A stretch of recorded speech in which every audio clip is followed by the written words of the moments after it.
Hello everyone, good evening, Radhe Radhe, जय श्री श्याम। दोस्तों, स्वागत है आप सभी का थ्रोन एजुकेशन यूट्यूब चैनल पे। थ्रोन एजुकेशन के इस ऑनलाइन प्लेटफॉर्म पे आप सभी का हार्दिक स्वागत है, हार्दिक अभिनंदन है। दोस्तों, हम यहाँ पे कंटिन्यू कर रहे हैं जो अपनी इंडियन ज्योग्राफी की क्लास चल रही है, जिसमें हम भौतिक प्रदेशों के बारे में चर्चा कर रहे हैं। तो यहाँ पे हम बात करें तो अपने 3 भौतिक प्रदेश कंप्लीट हो चुके हैं। एक उत्तर का जो पर्वतीय प्रदेश है वो हम पढ़ चुके हैं, उत्तर का विशाल मैदान हम पढ़ चुके हैं। उसके अलावा प्रायद्वीप या पठार हम पढ़ चुके हैं लास्ट क्लास में। तो अभी तक जिस किसी विद्यार्थी ने लास्ट क्लासें यानी कि पीछे की क्लासें नहीं देखी हैं, तो आपको पीछे वाली क्लासें देखनी है। आज जो हम चर्चा करेंगे वो भारत का जो नेक्स्ट जो भौतिक प्रदेश हमें देखना है, तटीय मैदानों के बारे में आज हम चर्चा करेंगे। दी कोस्टल प्लेन्स के बारे में आज हम चर्चा करेंगे। आज का जो हमारा टॉपिक रहने वाला है वो रहेगा कौन सा? तटीय मैदान।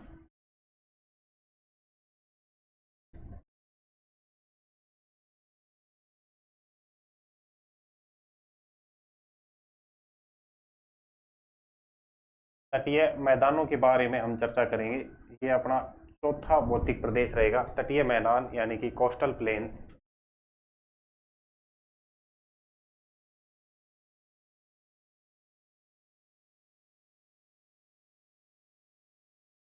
कोस्टल प्लेन्स के बारे में आज हम चर्चा करेंगे यहाँ पे अपनी क्लास में। उससे पहले अगर पीछे की क्लासें अगर आपने नहीं देखी हैं तो सबसे पहले आप सभी को वो लास्ट पीछे वाली क्लासों के बारे में कंप्लीट वीडियो देखनी है, कंप्लीट नोट्स बनाने हैं। और उससे पहले भी अगर आपने थ्रोन एजुकेशन का एप्लीकेशन अभी तक अगर आप सभी ने डाउनलोड नहीं किया है तो आपको थ्रोन एजुकेशन एप्लीकेशन को डाउनलोड करना है। इस लोगो के साथ में प्ले स्टोर पर आपको थ्रोन एजुकेशन एप्लीकेशन मिल जाएगा, ये आपको इंस्टॉल करना है। इसका लिंक जो है वो डिस्क्रिप्शन में भी आपको दे दिया जाएगा। इसमें क्या है, आपको बहुत सारे पेड कोर्सेज के अलावा बहुत सारे फ्री कोर्सेज मिलेंगे। फ्री वीकली टेस्ट आप यहाँ पे दे सकते हैं, टेस्ट सीरीज आपको मिलेगी, करंट अफेयर आपको यहाँ पे मिलेगी कंप्लीट, डेली करंट अफेयर और जो मंथली करंट अफेयर रहती है वो आपको मिलेगी।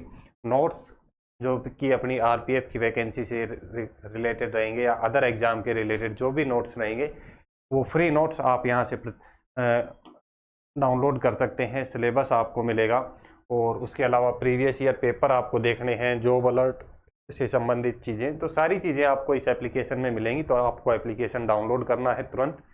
और उसके अलावा थ्रोन एजुकेशन का जो टेलीग्राम चैनल है, जैसे ही आप टेलीग्राम में जाके थ्रोन एजुकेशन सर्च करते हैं या जिसका लिंक डिस्क्रिप्शन में भी दिया गया है, तो आपको टेलीग्राम को भी ज्वाइन करना है। आप इस क्यूआर कोड के साथ स्कैन करके भी इसको ज्वाइन कर सकते हैं, थ्रोन एजुकेशन टेलीग्राम को। यहाँ पर भी आपको समय समय पर जो एग्ज़ाम रिलेटेड अपडेट हैं, अपनी क्लासों से रिलेटेड अपडेट हैं, साथ में जो नोट्स हैं, करंट अफेयर के क्लासें, ये सारी चीज़ें आपको समय समय पर इस पर मिलती रहेंगी। तो आपको थ्रोन एजुकेशन का टेलीग्राम चैनल भी ज़रूर से ज्वाइन करना है। ये अपनी वेबसाइट है www.throneeducation.com। आप डायरेक्ट भी गूगल से सर्च करके वेबसाइट विजिट करके ये अपने कुछ कोर्सेज चल रहे हैं नाम मात्र के शुल्क में। अगर आप परचेज करना चाहें तो इन्हें परचेज कर सकते हैं। ओनली 149 यानी कि नाम मात्र के शुल्क में आप इन्हें परचेज कर सकते हैं। बहुत ही बेहतरीन कंटेंट इनमें आपको मिलेगा, ज़बरदस्त कंटेंट मिलेगा। उसके अलावा जो कोई विद्यार्थी राजस्थान के लिए तैयारी कर रहे हैं, राजस्थान एग्जाम्स के लिए, सीटी राजस्थान के जो सीटी को टारगेट कर रहे हैं और अन्य भर्तियों के लिए, तो उसके लिए एक कोर्स लॉन्च किया गया है। आपको एप्लीकेशन डाउनलोड करना है, एप्लीकेशन में कोर्स मिलेगा। सीटी 12th और ग्रेजुएशन लेवल के लिए कोर्स लॉन्च यहाँ पे किया गया है।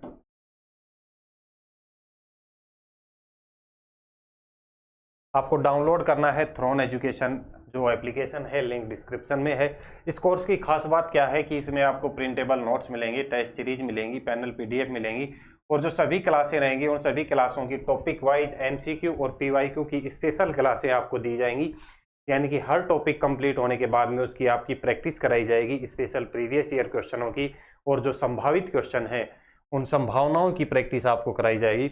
और सबसे खास बात इसमें क्या होगी कि सीटी का ये वाला जो वीडियो कोर्स अगर आप परचेज करते हैं तो राजस्थान में जो भी आगामी परीक्षाएं होंगी, सभी आगामी परीक्षाएं यानी कि सीटी के अंडर होने वाली सभी आगामी परीक्षाओं के कोर्स आपके लिए निःशुल्क रहेंगे।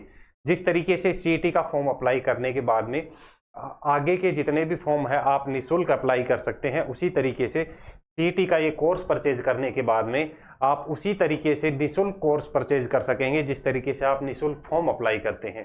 तो इसकी सबसे खास बात यही रहेगी कि सीईटी के अंडर आने वाली सभी वैकेंसियों के course, video course, online video course आपको निःशुल्क अवेलेबल कराए जाएंगे। तो अब आपको करना क्या है, आपकी एक ही बैच में सभी परीक्षाओं की तैयारी होगी, एक ही बैच में सभी परीक्षाओं की आपकी तैयारी होगी।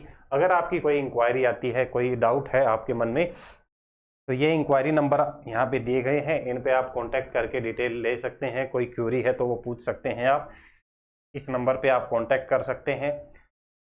उसके अलावा आपको एप्लीकेशन डाउनलोड करना है, वहाँ एप्लीकेशन डाउनलोड करने के बाद में आप डायरेक्ट यहाँ पे विजिट कर सकते हैं, संपूर्ण जानकारी वहाँ पे आपको मिल जाएगी।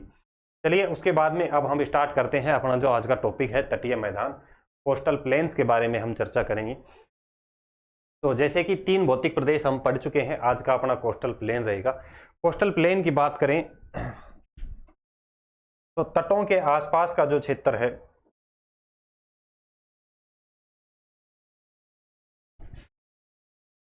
ये जो तटों के आसपास का जो क्षेत्र रहेगा ये कोस्टल प्लेन के अंतर्गत आएगा।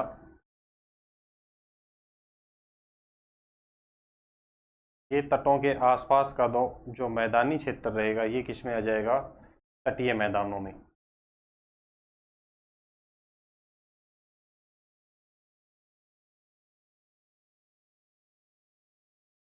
यानी कि तटों के समीप स्थित मैदानी क्षेत्र क्या हो जाएगा, तटीय मैदान। आज जो हम चर्चा करेंगे इन्हीं तटीय मैदानों की चर्चा करेंगे। इन तटीय मैदानों की बात करें तो इनको 2 भागों में डिवाइड करके हमें पढ़ना होता है। इन तटीय मैदानों को 2 भागों में हम डिवाइड करके पढ़ते हैं। एक साइड में तो हम इनको बोलते हैं पश्चिमी तटीय मैदान, और एक साइड हम पढ़ते हैं पूर्वी तटीय मैदानों के बारे में। इस साइड के जो मैदान रहेंगे वो कौन से मैदान आएंगे, पूर्वी तटीय मैदान। इस साइड के जो मैदानी क्षेत्र रहेंगे पूर्वी तटीय मैदान कहलाते हैं, और इधर के जो रहेंगे वो कौन से कहलाएंगे, पश्चिमी तटीय मैदान। इधर के कौन से हो जाएंगे, पश्चिमी तटीय मैदान। तो इनको हम आगे डिवाइड करके हमें पढ़ना है। तो जैसे कि इधर हम इनको पहले डिवाइड करते हैं। एक साइड तो हम पढ़ेंगे कौन से, पश्चिमी तटीय मैदानों को। एक साइड तो हम पढ़ेंगे पश्चिमी तटीय मैदानों के बारे में। पश्चिमी तटीय मैदानों की हम यहाँ पे चर्चा करेंगे, और दूसरी साइड हम कौन सा, पूर्वी तटीय मैदानों की चर्चा करेंगे। यहाँ पे अपने कौन से मैदान आएंगे, पूर्वी तटीय मैदान।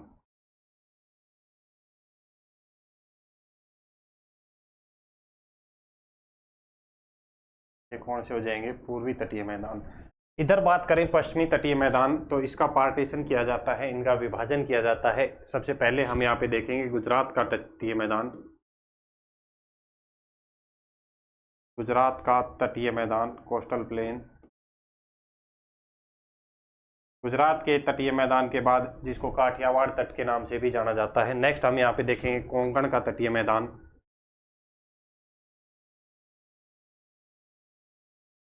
यहाँ पे नेक्स्ट हम देखेंगे कोंकण का तटीय मैदान।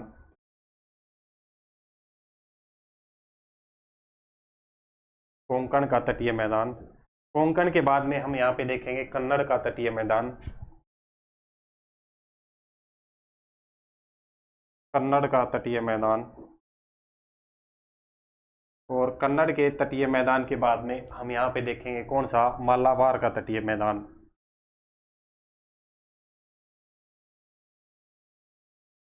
मालाबार का तटीय मैदान।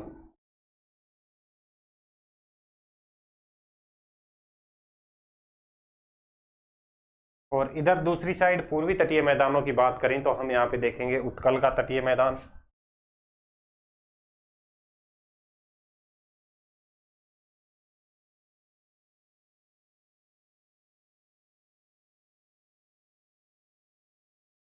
उसके बाद में नेक्स्ट हम यहाँ पे देखेंगे आंध्रा का तटीय मैदान। और आंध्रा के बाद में हम देखेंगे यहाँ पे कौन सा, मालाबार हो गया। इधर कौन सा आ जाएगा, कोरोमंडल का तटीय मैदान, या इसको हम क्या बोलते हैं, तमिलनाडु का तटीय मैदान।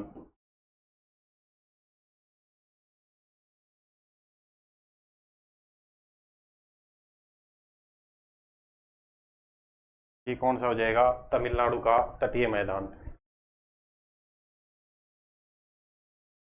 इस तमिलनाडु के तटीय मैदान को कोरोमंडल का तटीय मैदान भी कहा जाता है।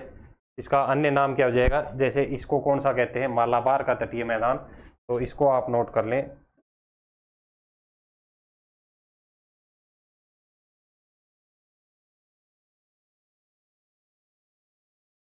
इसको आप नोट कर लें, कोरोमंडल का तटीय मैदान कहाँ पर रहेगा, तमिलनाडु में।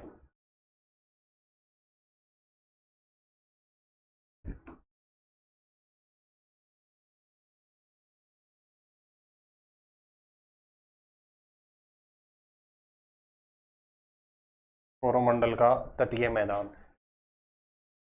तो ये एक बार आप नोट करें, इनकी मैप में अगर हम स्थिति देखें तो कुछ इस तरीके से इसकी स्थिति हमें देखने को मिलेगी। तो इधर हम देखेंगे कौन से पश्चिमी तटीय मैदानों के बारे में, और इधर हम देखेंगे कौन से पूर्वी तटीय मैदानों के बारे में।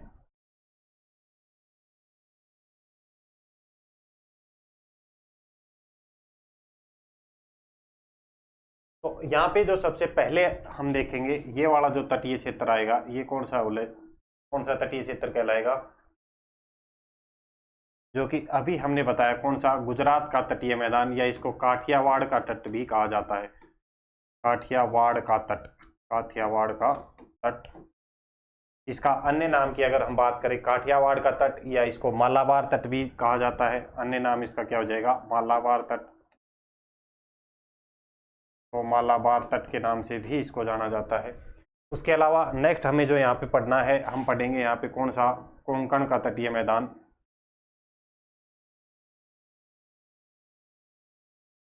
कोंकण का तटीय मैदान। कोंकण के बाद में यहाँ पे जो आता है, ये कौन सा, कन्नड़ का। कन्नड़ के बाद में ये वाला जो क्षेत्र रहेगा, ये कौन सा आ जाएगा, मालाबार का तटीय मैदान। ये कौन सा हो जाएगा, मालाबार का तटीय मैदान या मालाबार का तट। इधर हम बात करें तो कौन सा, ये उत्कल का तट हो जाएगा।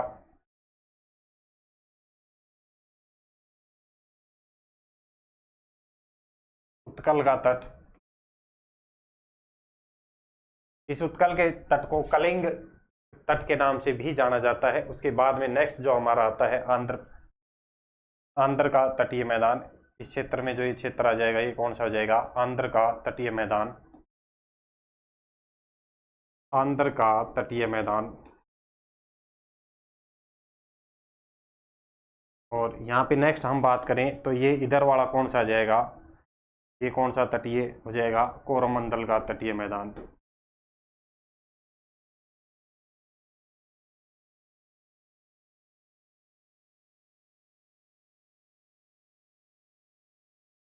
ये कौन सा हो जाएगा, कोरोमंडल का तट।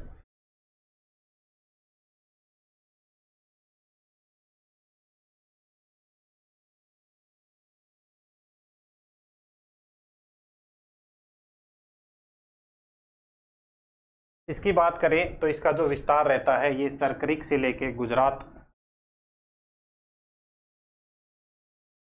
इसके विस्तार की बात करें, सरक्रिक गुजरात से, सरक्रिक गुजरात से यहाँ तक दमन तक ये आता है। सरक्रिक गुजरात से दमन तक का जो तट है, उसको काठियावाड़ का तट या काठियावाड़ तट या काकरापार तट या इसको मालाबार तट के नाम से इसको जाना जाता है। उसके बाद में नेक्स्ट अगर हम बात करें, नेक्स्ट जो अपना रहेगा, इस दमन से लेके गोवा और महाराष्ट्र के आसपास का जो तट है, ये क्या कहलाता है, कोंकण का तट। गोवा और महाराष्ट्र के आसपास का जो तट है, ये कौन सा कहलाएगा,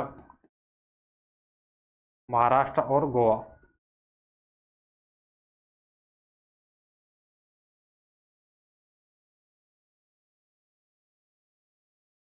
महाराष्ट्र और गोवा के आसपास का जो तट है, वो कौन सा कहलाएगा, कोंकण तट। उसके बाद में आता है कन्नड़ का तट, कन्नड़ या कनार का तट, जो कि कहां पर रहेगा, तमिलनाडु में। और ये बात करें मालाबार का तट, ये कहां पर रहेगा, केरल के हिस्से में। ये कहां पर रहेगा, केरल में। यानी कि पश्चिमी तटीय मैदान की बात करें तो इसका विस्तार कहां से कहां तक रहेगा, सरक्रिक से, का विस्तार कहां से कहां तक, सरक्रिक से और यहाँ पे कन्याकुमारी तक, सरक्रिक से कन्याकुमारी तक। कर्क से कन्याकुमारी तक जो पश्चिमी तट रहेगा। और इधर हम बात करें जो उत्कल का तट, इसको क्या कहते हैं, कलिंग के तट के नाम से भी इसको जाना जाता है। और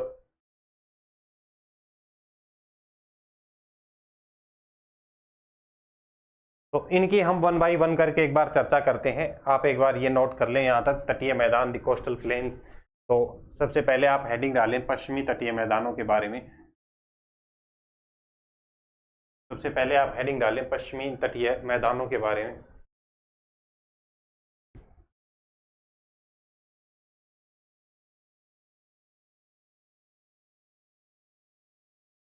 इससे पहले एक पॉइंट नोट करें, पश्चिमी तटीय मैदान डालने से पहले एक नोट लगा लें आप, एक नोट लगाएं हेडिंग डालने से पहले।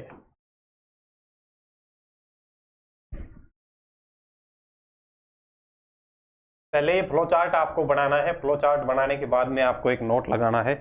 और नोट में आपको क्या लिखना है कि तटीय मैदानों का विस्तार, नोट में क्या लिखना है कि तटीय मैदानों का विस्तार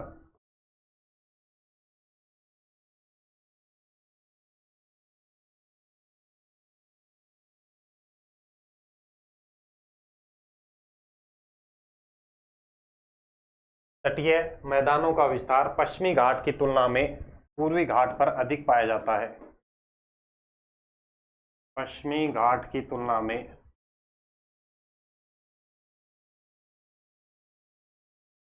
पश्चिमी घाट की तुलना में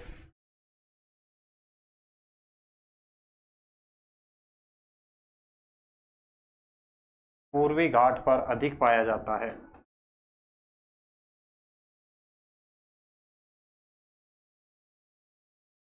ये इंपॉर्टेंट पॉइंट है, कई बार एग्जाम में पूछा जाता है कि निम्न में से या कौन से तटीय मैदानों का विस्तार अधिक है या कौन से तटीय मैदान अधिक चौड़े पाए जाते हैं। ये कई बार एग्जाम में पूछा जाता है। तो आपको याद रखना है कि जो ये वाले तट रहेंगे, कौन से, पूर्वी वाले तट, ये जो पूर्वी वाले तट रहेंगे इनका जो विस्तार है यानी कि इनकी चौड़ाई की अगर हम बात करें तो इनकी चौड़ाई अधिक पाई जाती है। और इसके पीछे कारण क्या रहेगा कि जो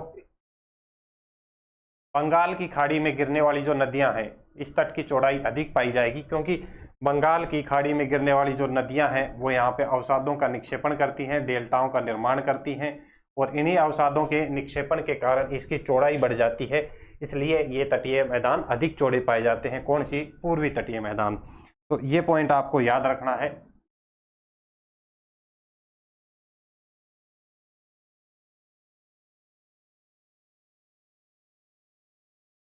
तटीय मैदानों का विस्तार पश्चिमी घाट की तुलना में पूर्वी घाट पर अधिक पाया जाता है, ये पॉइंट आपको याद रखना है। और इसका अगर कारण पूछ लिया जाए कि पूर्वी घाट पर अधिक क्यों पाया जाता है, तो आपको याद रखना है कि बंगाल की खाड़ी में गिरने वाली नदियों के अवसादों के निक्षेपण के कारण। मैं आपको नोट लिख के नीचे नोट कर लें आप कि बंगाल की खाड़ी में गिरने वाली नदियां, बंगाल की खाड़ी में गिरने वाली नदियां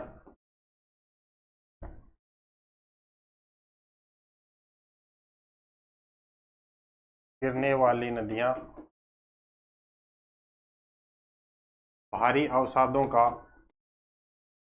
जमाव करती हैं।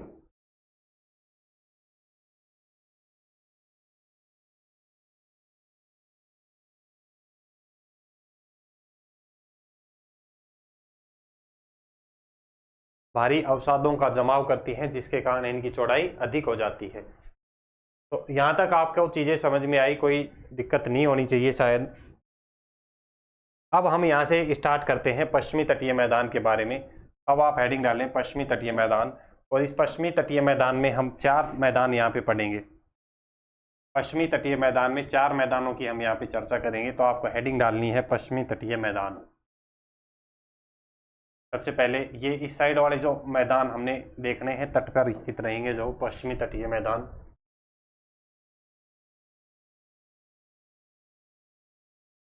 पश्चिमी तटीय मैदान। और इन पश्चिमी तटीय मैदानों में इन पश्चिमी तटीय मैदानों में 2 पॉइंट नोट करें कि इसका जो विस्तार रहेगा कहाँ से कहाँ तक, कच्छ से कन्याकुमारी तक। सबसे पहले तो इसका विस्तार नोट करें, कहाँ से कहाँ तक बताया। या तो ये सर्करी गुजरात या यहाँ से स्टार्ट कर लो, कच्छ से कन्याकुमारी तक, यानी कि गुजरात से कन्याकुमारी तक इनका विस्तार रहेगा। तो इनका विस्तार आप नोट करें। विस्तार आपसे पूछा जाए तो कच्छ से कन्याकुमारी तक। कच्छ कहाँ पर रहेगा? गुजरात में।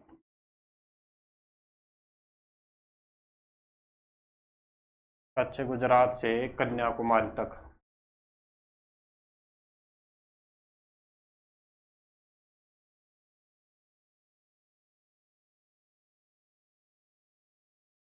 के बाद में नेक्स्ट आपको एक पॉइंट याद रखना है, इन मैदानों की औसत चौड़ाई आपसे पूछ सकते हैं। मैदानों की चौड़ाई, तो इन मैदानों की चौड़ाई की अगर बात करें तो ये कितनी रहेगी? तो इनकी चौड़ाई आपको याद रखनी है 50 से 100 किलोमीटर तक रहती है। 50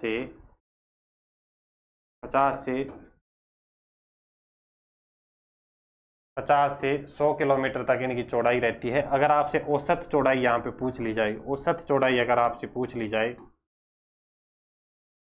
अगर औसत चौड़ाई आपसे पूछ ली जाए तो ये आपको याद रखनी है कितनी? 64 किलोमीटर। औसत चौड़ाई कितनी हो जाएगी?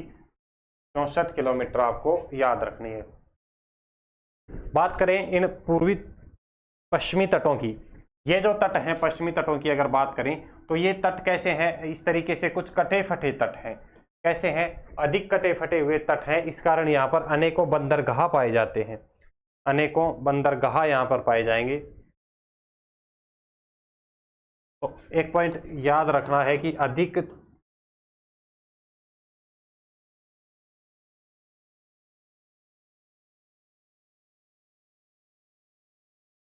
पश्चिमी तटीय मैदान, पश्चिमी तटीय मैदान अधिक कटे फटे मैदान हैं। कटे फटे, अधिक कटे फटे मैदान हैं और इसी कारण यहाँ पर अनेकों बंदरगाह पाए जाते हैं। जैसे हम बात करें कांडला बंदरगाह, कोच्चि बंदरगाह, न्यू मंगलोर बंदरगाह, वो सारे बंदरगाहों की हम यहाँ पे चर्चा करेंगे। कांडला बंदरगाह जिसे ज्वार भार का एकमात्र जवारी बंदरगाह कहा जाता है। ठीक है, तो ये सारी चर्चा हम यहाँ पे करेंगे। तो आप ये 3 पॉइंट नोट करें, उसके बाद में हम चर्चा करेंगे। सबसे पहले गुजरात का तटीय मैदान देखेंगे और इस गुजरात के तटीय मैदान की बात करें तो इसमें कौन सा बंदरगाह आएगा, वो सारी चीज़ें हम यहाँ पे देखेंगे।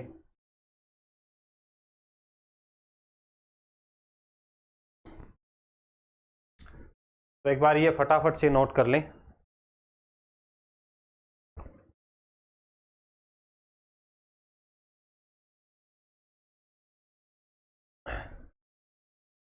एक क्लास में तटीय मैदान हो जाएंगे और नेक्स्ट क्लास में द्वीप समूह अपने कंप्लीट हो जाएंगे और इसी के साथ में अपना ये चैप्टर कंप्लीट हो जाएगा। आगे जो चैप्टर हैं वो तो छोटे छोटे चैप्टर हैं, उनमें समय नहीं लगेगा। वो तो ये मान के चलिए 2-2 क्लासों में 2-2 घंटे में चैप्टर कंप्लीट हो जाएंगे जो अपने एग्जाम ओरिएंटेड हैं। ये स्टार्टिंग के 2 चैप्टर अगर आप अच्छे से कर लेते हैं तो ये मान के चलिए कि अगर 10 क्वेश्चन एग्जाम में आते हैं तो 5 से 6 क्वेश्चन इन्हीं 2 चैप्टर से मिलेंगे। बाकी जो 4 क्वेश्चन बचते हैं वो अपने नेक्स्ट चैप्टर से मिलेंगे आपको।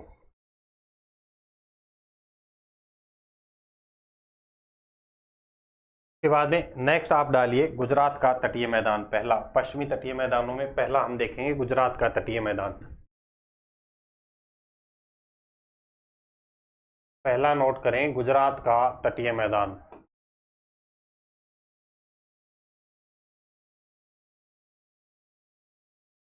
पहला नोट करें गुजरात का तटीय मैदान। इस गुजरात के तटीय मैदान में जो इंपॉर्टेंट अपने पॉइंट बनते हैं वो अपने को देखने हैं। तो हेडिंग डाल लें गुजरात का तटीय मैदान। बात करें इस गुजरात के तट को क्या कहते हैं? काठियावाड़ का तट कहा जाता है। गुजरात के तट को क्या कहा जाता है? काठियावाड़ का तट।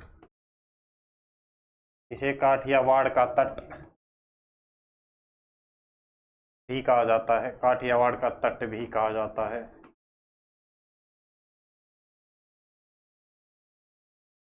इसे काठियावाड़ का तट भी कहा जाता है।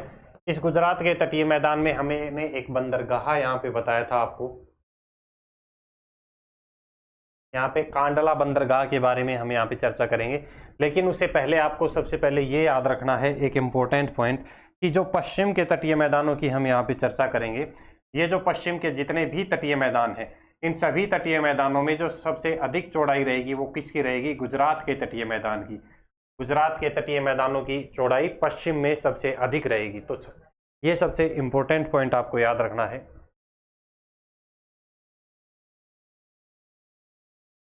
पश्चिम तटीय मैदानों में,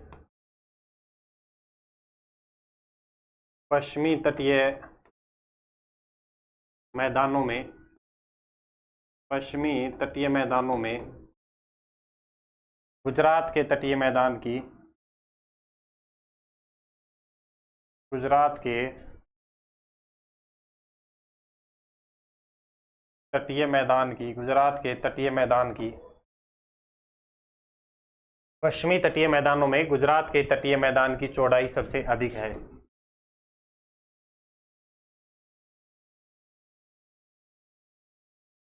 चौड़ाई सबसे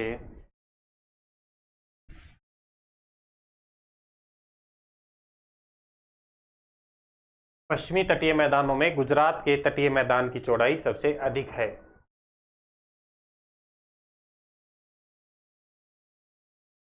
दूसरा इसमें आपको याद रखना है कि सब इस यहाँ पे एक बंदरगाह आपको याद रखना है, और ये बंदरगाह कौन सा हो जाएगा? इस तट का, इस तट का बंदरगाह आपको याद रखना है कौन सा हो जाएगा? कांडला बंदरगाह।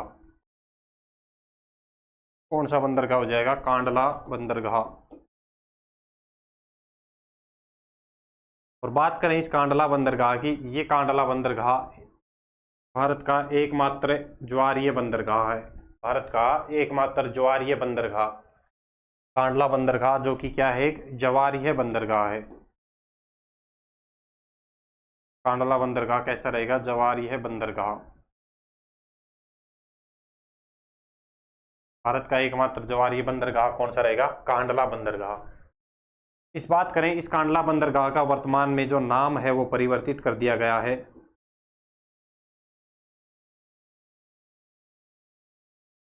इसका जो वर्तमान जो नाम है,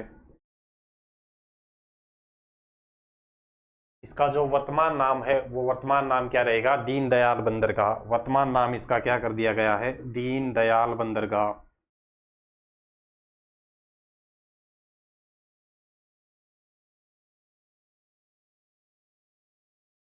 दीनदयाल बंदरगाह। जैसा कि यहाँ पे हमने बताया कि ये ज्वारीय बंदरगाह है, तो यहाँ पे ज्वारीय क्रिया, जो ज्वारीय गतिविधि हैं वो अधिक होती हैं। इस कारण से यहाँ की मृदा की बात करें तो यहाँ की जो मृदा है अधिक लवणीय पाई जाती है, और अधिक लवणीय मृदा के कारण ये कृषि योग्य मैदान नहीं है, यहाँ पे खेती नहीं की जाती है।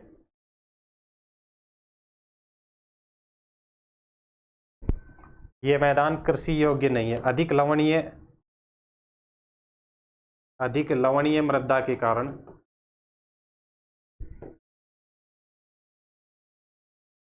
अधिक लवणीय मृदा के कारण ये मैदान कृषि योग्य नहीं है।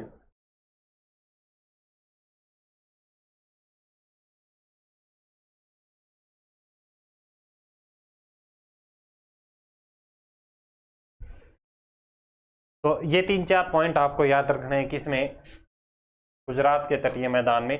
सबसे पहले इस तट का दूसरा नाम क्या रहेगा? काठियावाड़ का तट इसे कहा जाता है। गुजरात के तट को काठियावाड़ का तट इसे कहा जाता है। दूसरा आपको याद रखना है कि पश्चिमी तटीय मैदानों में चौड़ाई जो सबसे अधिक रहेगी, पश्चिमी तटीय मैदानों में चौड़ाई जो है सबसे अधिक कौन से मैदान की रहेगी? गुजरात के तट की। यहाँ पे एक बंदरगाह आपको याद रखना है, कौन सा? कांडला बंदरगाह। तो इस कांडला बंदरगाह की बात करें, इसका वर्तमान जो नाम है, वर्तमान नाम क्या हो जाएगा? दीनदयाल बंदरगाह वर्तमान नाम। और भारत का एकमात्र ज्वारीय बंदरगाह रहेगा कौन सा? कांडला बंदरगाह। उसके बाद में नेक्स्ट हम चर्चा करेंगे कोंकण के तटीय मैदान के बारे में। मालाबार का तट, यानी कि ये हम पढ़ चुके हैं काठियावाड़ का तट, इसको मालाबार का तट भी कहा जाता है। अब हम चर्चा करेंगे कोंकण के तटीय मैदान की। तो नेक्स्ट आप डालें 2 नंबर पे गुजरात के बाद में कोंकण का तटीय मैदान।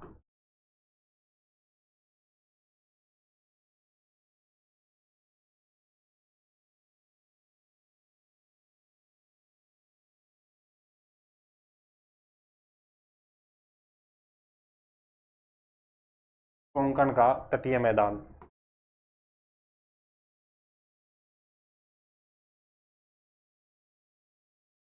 इसमें सबसे पहले आपको याद रखना है कि इस कोंकण के तटीय मैदान का विस्तार कहां से कहां तक रहेगा। तो जैसा कि हमने बताया कि इस कोंकण के तटीय मैदान का कहां पर, महाराष्ट्र और गोवा में इसका विस्तार पाया जाता है। इसका विस्तार कहां पर रहेगा, महाराष्ट्र और गोवा में इसका विस्तार पाया जाएगा। तो यहाँ पे सबसे पहले आप नोट करें विस्तार, और ये विस्तार कहाँ रहेगा,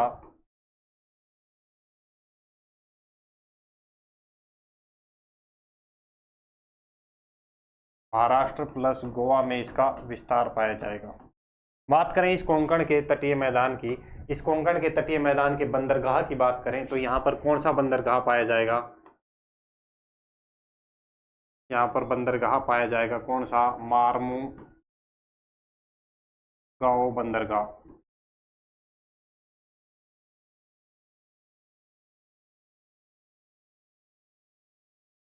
कौन सा बंदरगाह, मारमू गांव, मारमू गांव बंदरगाह।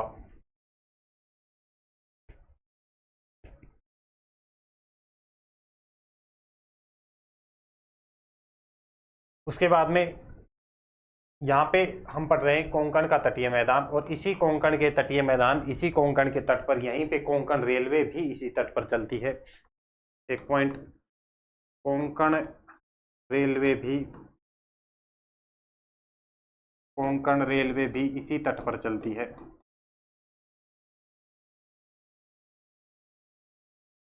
इसी तट पर चलती है, जिसका विस्तार 4 राज्यों में है, जिसका विस्तार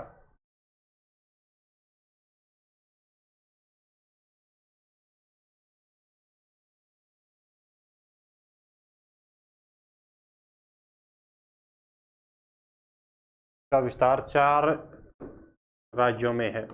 और ये चारों राज्य के नाम आपको पता होने चाहिए, क्योंकि अक्सर एग्जाम में कई बार क्वेश्चन पूछा गया है कि निम्न में से किस राज्य में कोंकण रेलवे चलती है, या इस तरीके से कि कितने राज्यों में कोंकण रेलवे का विस्तार है। ये अक्सर एग्जाम में क्वेश्चन पूछा गया है। तो आपको याद रखना है कि 4 राज्यों में इसका विस्तार है।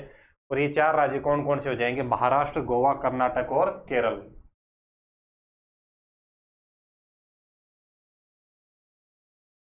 महाराष्ट्र, दूसरा गोवा, तीसरा कर्नाटक, और चौथे की बात करें तो कौन सा हो जाएगा, केरल। इन 4 राज्यों में कोंकण रेलवे का विस्तार है। इस कोंकण के तटीय मैदान में बात करें तो वर्षा, जो मानसून पूर्व वर्षा होती है, वो मानसून पूर्व वर्षा इस क्षेत्र में आम्र वर्षा कहलाती है। इस क्षेत्र में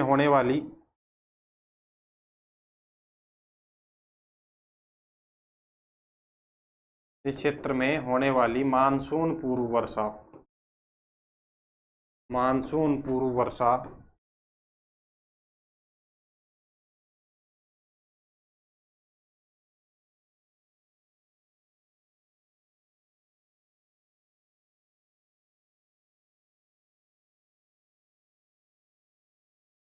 आम्र वर्षा कहलाती है।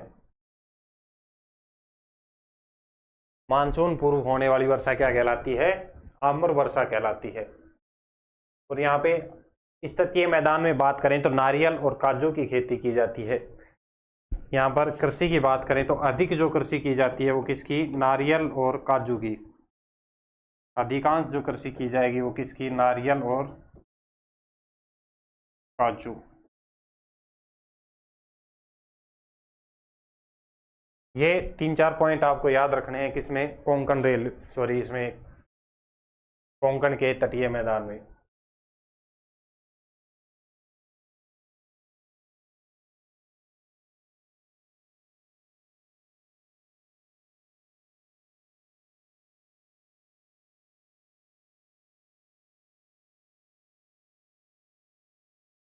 के बाद में नेक्स्ट आप डालें कन्नड़ का तटीय मैदान। कोंकण के बाद में हम पढ़ेंगे कन्नड़ का तटीय मैदान। 3 नंबर पे हमारा कौन सा हो जाएगा? कन्नड़ का।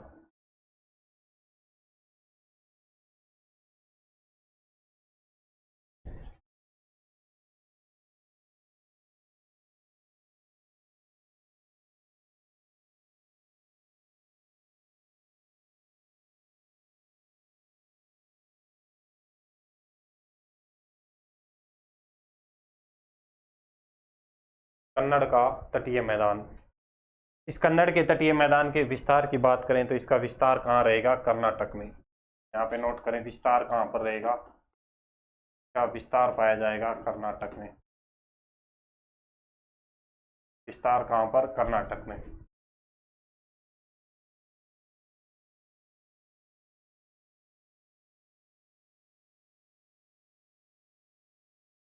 यहाँ का जो इम्पोर्टेंट बंदरगाह है वो बंदरगाह आप नोट करें।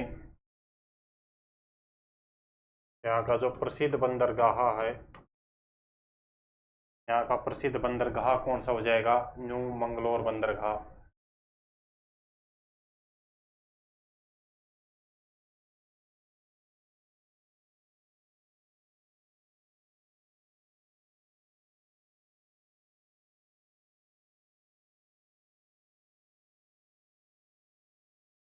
कौन सा बंदरगाह? न्यू मंगलोर बंदरगाह।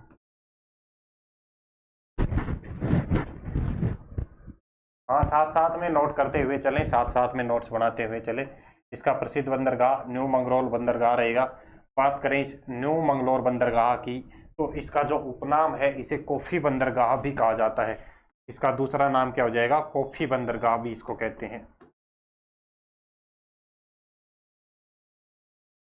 कोफी बंदरगाह भी इसको कहा जाता है क्योंकि इस क्षेत्र में बात करें, भारत में सबसे अधिक कॉफी का उत्पादन कहाँ पे होता है? कर्नाटक में।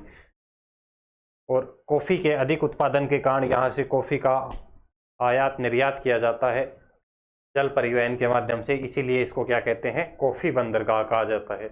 इस क्षेत्र में एक प्रसिद्ध नदी है शरावती नदी, जिसपे जोग जलप्रपात है। शरावती नदी जोग जलप्रपात का निर्माण करती है। इस क्षेत्र में एक नदी याद रखनी है। इस क्षेत्र में शरावती नदी, इस क्षेत्र में शरावती नदी जोग जलप्रपात का निर्माण करती है।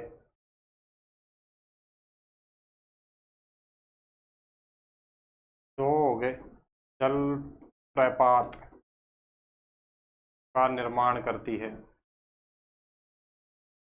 जोग जलप्रपात का निर्माण करती है। बात करें इस जोग जलप्रपात की, इस जोग जलप्रपात का दूसरा नाम भी आपसे पूछ सकता है, तो अगर आपको पता है तो एक बार कमेंट कर दें, क्या नाम रहेगा? इस जोग जलप्रपात की बात करें कहाँ पर रहेगा? ये कर्नाटक में स्थित है। कहाँ पर स्थित है? कर्नाटक में ये स्थित है। और इसको अन्य नाम की बात करें तो गोरसप्पा, गोरसप्पा या इसको महात्मा गांधी जलप्रपात के नाम से भी जाना जाता है। महात्मा गांधी जलप्रपात।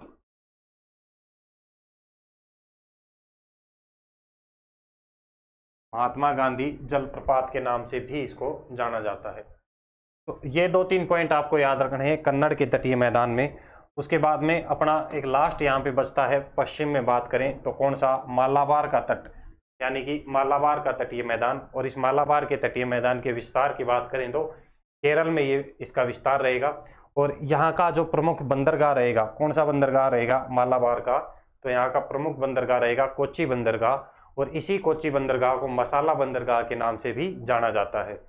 तो इसमें ज़्यादा कुछ अपने को याद नहीं रखना है। नेक्स्ट आप हेडिंग डालें कन्नड़ का तटीय मैदान, नोट करें और उसके बाद में 4 नंबर पॉइंट डाल के नोट करें मालाबार का तटीय मैदान।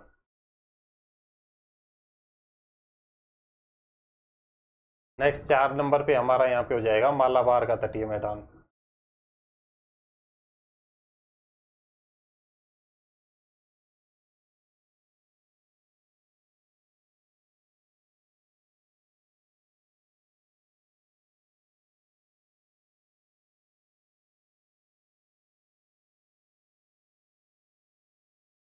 मालाबार का तटीय मैदान। बात करें इस मालाबार के तटीय मैदान के विस्तार की, तो विस्तार क्या बताया, कहाँ पाया जाएगा इसका विस्तार, केरल में। विस्तार कहाँ पर रहेगा इसका विस्तार, केरल में इसका विस्तार पाया जाएगा। यहाँ का जो प्रमुख बंदरगाह रहेगा, नोट करें फटाफट से, इसका जो प्रमुख बंदरगाह है,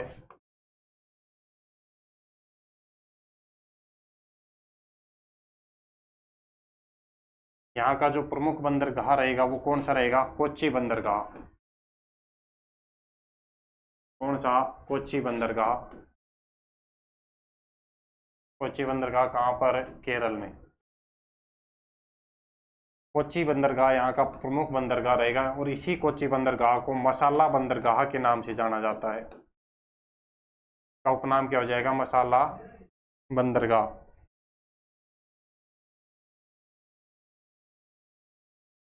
इसका दूसरा नाम क्या हो जाएगा, मसाला बंदरगाह।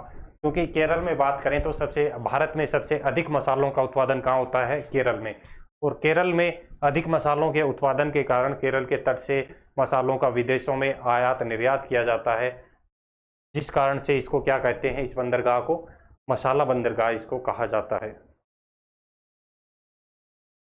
इस क्षेत्र में बात करें तो दक्षिणी पश्चिमी मानसून से सबसे पहले जो वर्षा होती है वो कहाँ पर होती है, मालाबार के तटीय क्षेत्र में। आपसे पूछ लिया जाए तो दक्षिणी पश्चिमी मानसून से सबसे पहले वर्षा कहाँ पर होगी, तो आपको याद रखना है मालाबार के तट। नेक्स्ट पॉइंट यहाँ पे नोट करें, दक्षिणी पश्चिमी मानसून से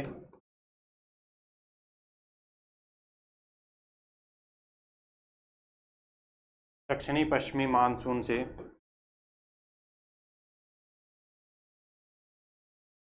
सबसे पहले वर्षा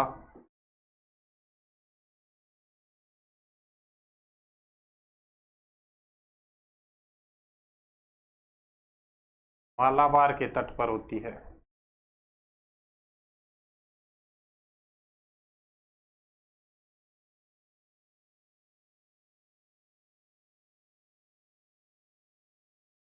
सबसे पहले वर्षा कहाँ पर होती है, मालाबार के तट पर होती है। इस मालाबार के तट में कुछ लैंगून झीलें पाई जाती हैं, जिन्हें क्या कहा जाता है, पलाया। तो ज्यादा कुछ नहीं, आपको ये याद रखना है, विस्तार केरल में, यहाँ का प्रमुख बंदरगाह कोच्चि बंदरगाह, इस कोच्चि बंदरगाह का दूसरा नाम क्या रहेगा, मसाला बंदरगाह इसको कहा जाता है।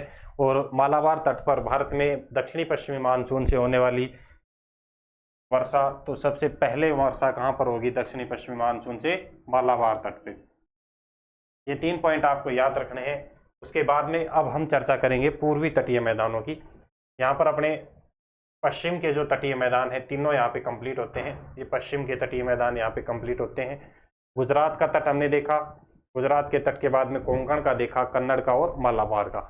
इधर हम देखेंगे उत्कल का तटीय मैदान, आंध्र का तटीय मैदान और कौन सा, कोरोमंडल का तटीय मैदान। तो चलिए अब आप हेडिंग डालें, कौन सा, पूर्वी तटीय मैदान। इस तट की हम बात करेंगे, जैसा कि हमने बताया था कि ये जो तट है इसकी अपेक्षा अधिक चौड़े रहेंगे, चौड़ाई में ये तट अधिक चौड़े रहेंगे। दूसरा क्या कि इधर वाले जो तट हैं ये तो क्या थे, कटे फटे तट थे। ये कटे फटे ना होकर क्या है, सीधे सपाट तट हैं, सीधे सपाट तट हैं। इनमें कटा फटा हिस्सा इसमें कम रहेगा। तो यहाँ पे आप दूसरा नोट करें, पूर्वी तटीय मैदान, पूर्वी तटीय मैदान। सबसे पहले इस पूर्वी तटीय मैदान में 2 पॉइंट नोट करें पूर्वी तटीय मैदानों में, कि पहला पॉइंट तो क्या हो जाएगा कि ये उसकी अपेक्षा अधिक चौड़े हैं। ये पश्चिमी तटों की अपेक्षा, पश्चिमी तटीय मैदानों की अपेक्षा, पश्चिमी तटीय मैदानों की अपेक्षा, पश्चिमी तटीय मैदानों की अपेक्षा अधिक चौड़े हैं, की अपेक्षा अधिक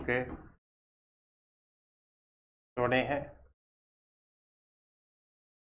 ये मैदान कम कटे फटे सीधे व सपाट मैदान है।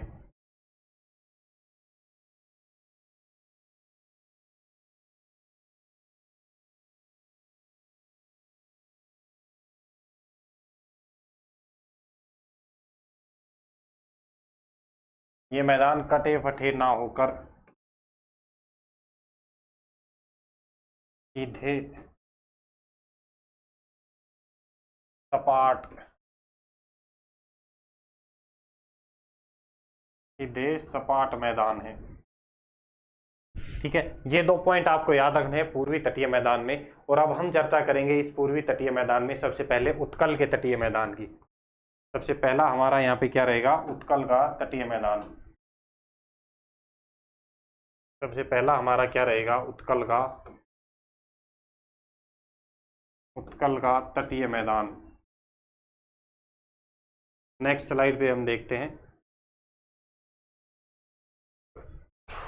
पहला आप नोट करें, उत्कल का तटीय मैदान।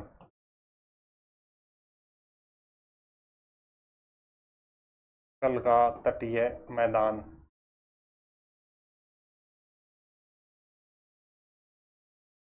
हेडिंग डालें आप, उत्कल का तटीय मैदान।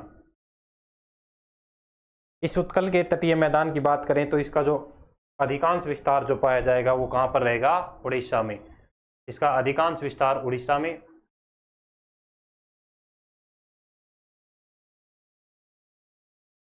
उत्कल का तटीय मैदान, तो इसमें आप हेडिंग डालें उत्कल का तटीय, और यहाँ पे आप नोट करें इसका विस्तार कहां पर रहेगा,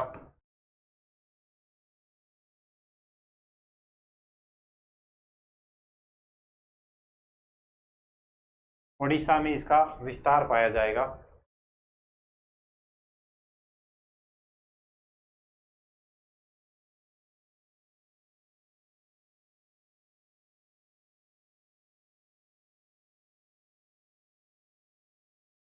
जैसा कि लास्ट मैप में हमने बताया आपको,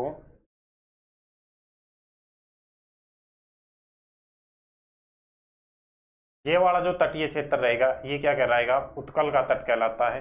और इस उत्कल के तट यानी कि ओडिशा के तट की हम बात करें तो इसका जो दूसरा नाम हमने बताया था, इसको क्या कहते हैं, कलिंग के तट के नाम से भी इसको जाना जाता है। कलिंग का तट, कलिंग के तट के नाम से भी इसको जाना जाता है। तो इसका दूसरा नाम लिखें, कलिंग का तट। विस्तार ओडिशा में, इसका दूसरा नाम, दूसरा नाम क्या हो जाएगा, कलिंग का तट।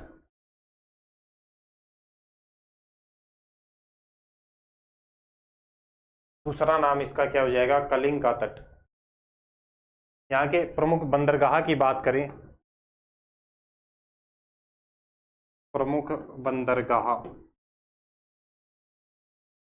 तो यहाँ का जो प्रमुख बंदरगाह है कौन सा रहेगा, पारादीप बंदरगाह। पाराद्वीप, यहाँ का जो प्रमुख बंदरगाह रहेगा पारादीप बंदरगाह रहेगा। और बात करें इस पारादीप बंदरगाह, इसका जो दूसरा नाम है इसको लोहो बंदरगाह के नाम से भी जाना जाता है। पारादीप बंदरगाह को किस नाम से जाना जाएगा, लोहो बंदरगाह भी इसको कहते हैं। इसको लोहो बंदरगाह भी कहा जाता है। ऐसा क्यों, क्योंकि जापान में जो लोहे का निर्यात किया जाता है, लोह अयस्क का निर्यात किया जाता है, तो वो इसी पारादीप बंदरगाह, और ये पारादीप कहाँ बताया, ओडिशा में, इसी पारादीप बंदरगाह से लोहे का निर्यात किया जाता है जापान में, जिसके कारण इसका नाम क्या पड़ जाता है, लोहो बंदरगाह।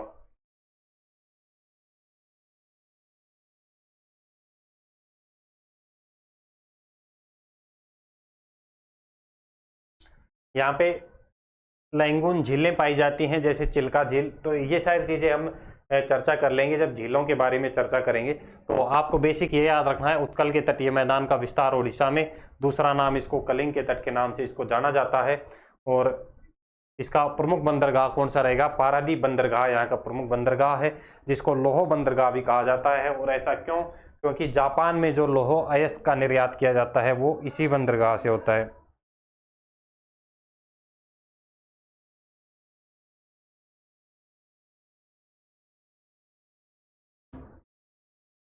उत्कल के बाद में नेक्स्ट हमारे 2 तटीय मैदान बचते हैं। हम बात करेंगे आंध्रा के तटीय मैदान की और किसकी, तो नेक्स्ट आप डालें सेकंड नंबर पे आंध्रा का तटीय मैदान।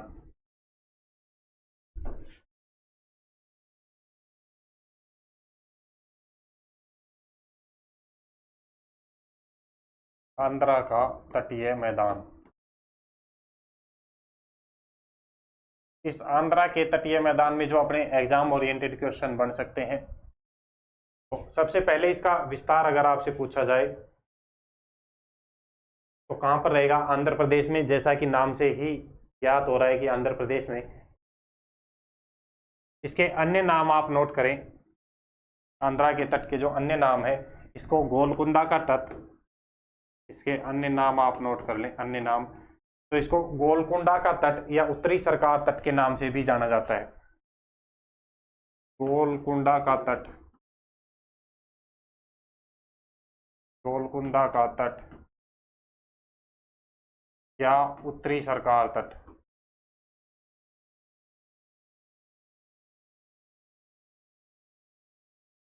गोलकुंडा का तट या उत्तरी सरकार तट के नाम से भी इसको जाना जाता है, या इसके दूसरे नाम रहेंगे, उपनाम उत्तरी सरकार तट।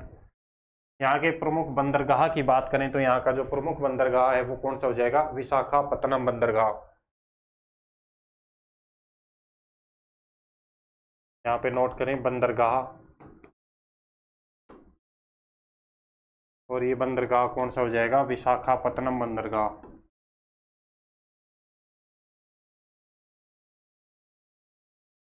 विशाखापट्टनम बंदरगाह।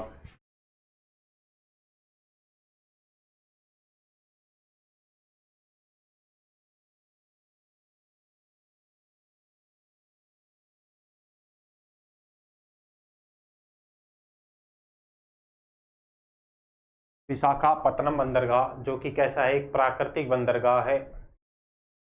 विशाखापत्तनम बंदरगाह की बात करें तो कैसा रहेगा? ये प्राकृतिक बंदरगाह।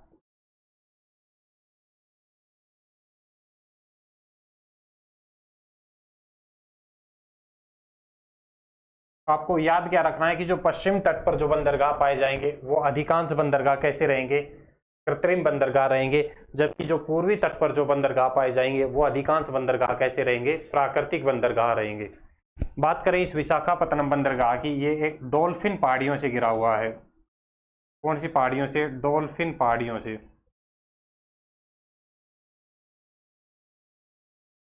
डॉल्फिन पहाड़ियों से घिरा हुआ है। डॉल्फिन पहाड़ियों से घिरा हुआ है, और डॉल्फिन पहाड़ियों से घिरे होने के कारण ये चक्रवातों और जो समुद्र का ज्वारीय भाटा वाली जो कंडीशन होती है उससे ये सुरक्षित है। यहाँ की जो इस आंध्र के तटीय मैदान की बात करें तो दो प्रसिद्ध झीलें हैं यहाँ की, कोल्लेरू झील और कौन सी? पुल्लिकट झील।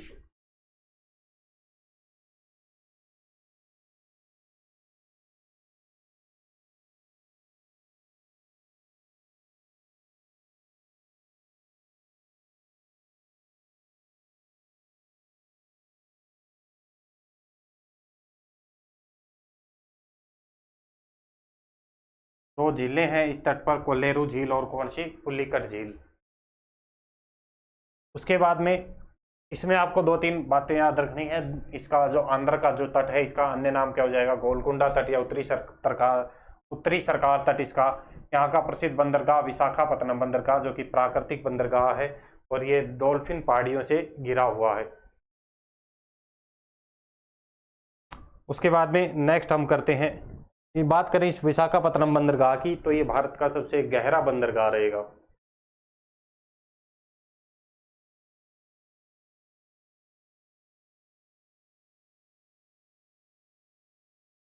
चलिए उसके बाद नेक्स्ट हम चर्चा करते हैं तमिलनाडु के तट की।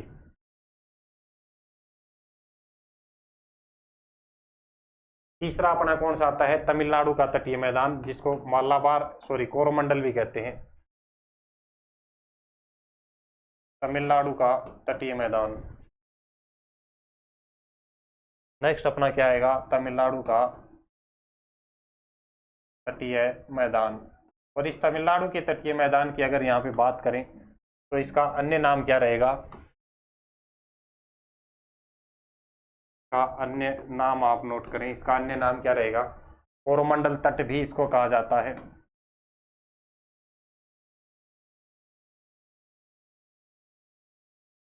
कोरोमंडल तट इसको कहा जाता है। यहाँ के जो प्रसिद्ध बंदरगाह हैं, तो आपको एक पॉइंट यहाँ पे याद रखना है कि जब आपसे तटों की बात की जाए तो सबसे अधिक जो बंदरगाह हैं वो कौन से तट पर रहेंगे? कोरोमंडल तट पर। भारत में सबसे अधिक बंदरगाह कौन से तट पर? कोरोमंडल तट पर रहेंगे। कितने? 3 बंदरगाह। यहाँ के प्रमुख बंदरगाह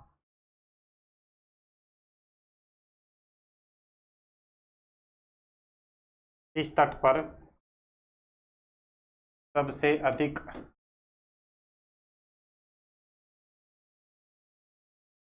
बंदरगाह हैं। और कितने हैं ये बंदरगाह? सबसे अधिक बंदरगाह हैं। कितने?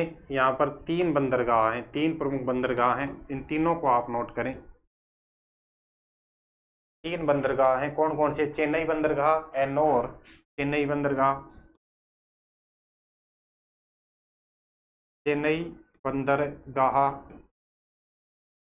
एन्नोर बंदरगाह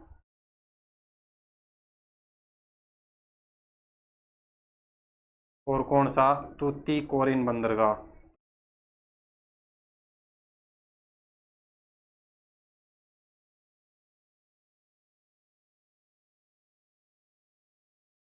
कौन सा हो जाएगा? तूतीकोरिन बंदरगाह।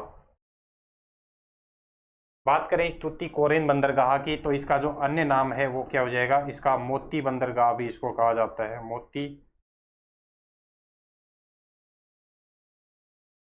मोती बंदरगाह के नाम से भी इसको जाना जाता है। बात करें इस तटीय मैदान की तो यहाँ पर खेती की बात करें तो चावल की सबसे अधिक खेती होती है। खेती की बात करें तो चावल की सबसे अधिक खेती यहाँ पर होती है।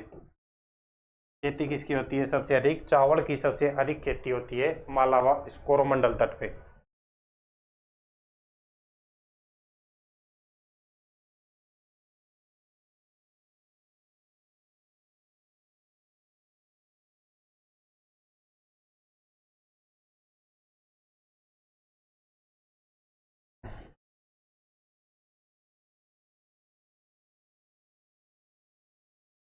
यहाँ पे बात करें, अगर आपसे क्वेश्चन पूछा जाए भारत का सबसे पुराना बंदरगाह कौन सा रहेगा, तो आपको याद रखना है जो ये चेन्नई बंदरगाह है, भारत का सबसे पुराना बंदरगाह। भारत का सबसे पुराना बंदरगाह कौन सा रहेगा? चेन्नई बंदरगाह। सबसे पुराना बंदरगाह कौन सा? चेन्नई बंदरगाह। और एक क्वेश्चन पूछा जाता है बार बार कि सबसे गहरा बंदरगाह कौन सा है, तो अभी क्या बताया था? विशाखापत्तनम बंदरगाह भारत का सबसे गहरा बंदरगाह। यहाँ पे नोट कर लें, विशाखापत्तनम वाले बंदरगाह में भारत का सबसे गहरा बंदरगाह।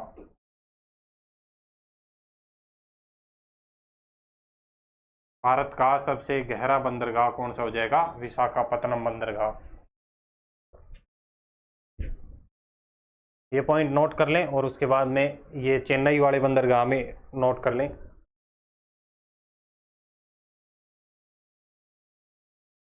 तूतीकोरिन को मोती बंदरगाह के नाम से भी जाना जाता है।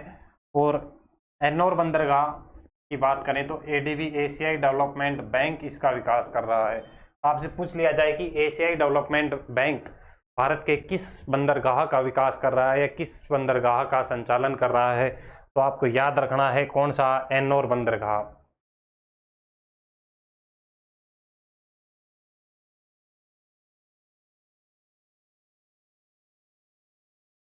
एन्नोर बंदरगाह का विकास किसने किया? एडीबी एशियाई विकास बैंक ने। किसने? एशियाई विकास बैंक, एडीबी ने इसका,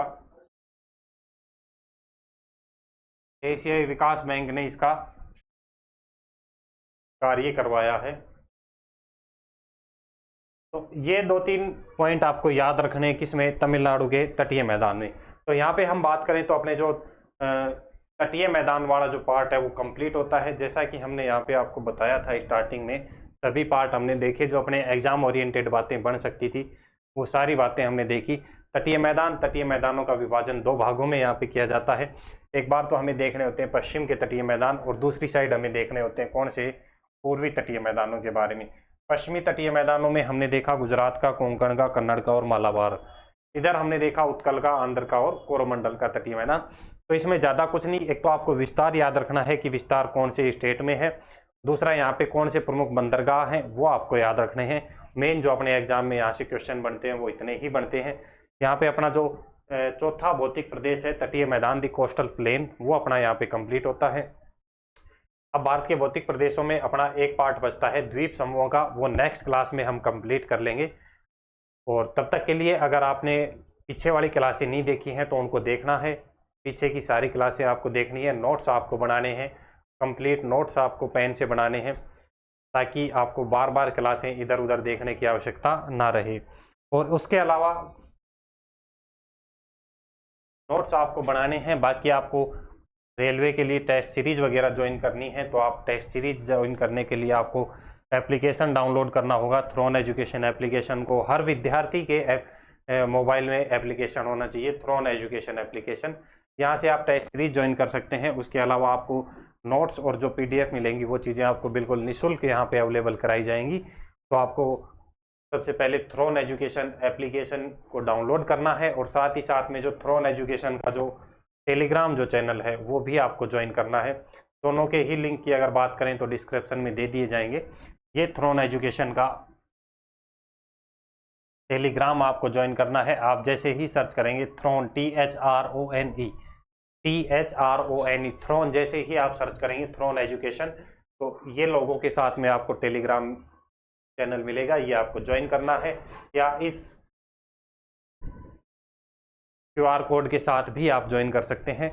तो सभी विद्यार्थियों को आज की क्लास के लिए धन्यवाद। हम एक नेक्स्ट क्लास में मिलेंगे, तब तक के लिए आपको करना क्या है कि वीडियो को ज़्यादा से ज़्यादा शेयर करना है अपने सभी दोस्तों के साथ में, एप्लीकेशन को डाउनलोड करना है, टेलीग्राम को ज्वाइन करना है और पीछे की जो क्लासें हैं उनको देख के उनका बार बार आपको रिवीजन करते रहना है ताकि चीज़ें आपके माइंड में सेट हो सके। ठीक है, उसके बाद हम मिलते हैं एक नेक्स्ट क्लास में और अपना जो भौतिक प्रदेश है वो कंप्लीट करेंगे। तो चलिए सभी विद्यार्थियों के जय हिंद, जय भारत।